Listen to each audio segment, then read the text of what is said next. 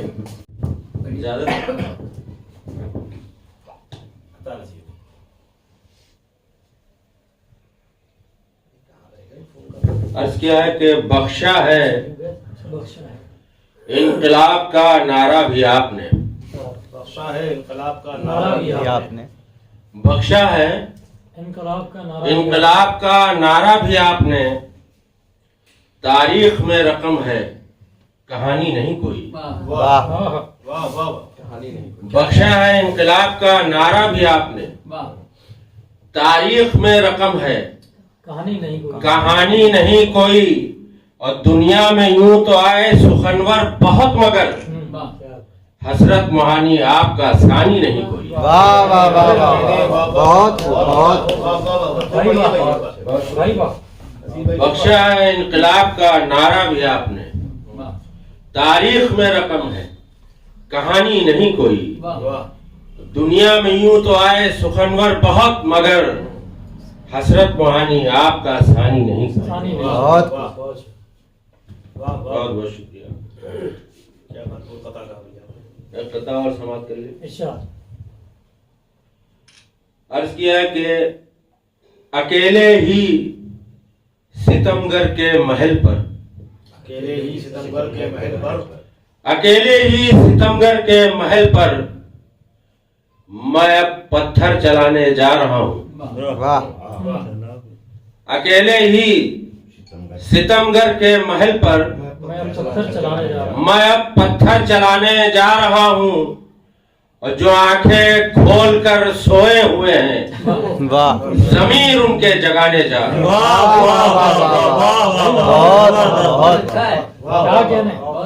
اکیلے ہی ستمگر کے محل پر میں اب پتھر چلانے جا رہا ہوں. جو آنکھیں کھول کر سوئے ہوئے ہیں ضمیر ان کے جگانے جا رہا ہوں. بہت عمدہ بھائی نصیر بھائی، بہت شکریہ. ایک قطع اور حاضر ہے. عرض کیا ہے کہ یہ دنیا 4 دن کی ہے بتا کر، یہ دنیا 4 دن کی ہے بتا کر قیامت سے ڈرایا جا رہا ہے. واہ، یہ دنیا 4 دن کی ہے بتا کر قیامت سے ڈرایا جا رہا ہے. اور ہماری جگنوں تک ہے رسائی، ادھر سورج بنایا جا رہا ہے. بہت شکریہ.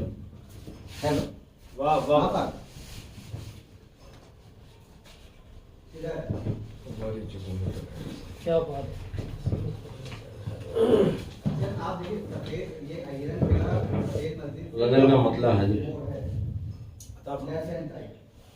عرض کیا کہ اے خدا برف کے سورج میں تمازت کیوں ہے؟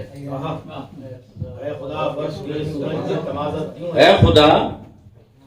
برف کے سورج میں تمازت کیوں ہے؟ مر چکا ہوں تو بدن میں یہ حرارت کیوں ہے؟ اے خدا برف کے سورج میں تمازت کیوں ہے؟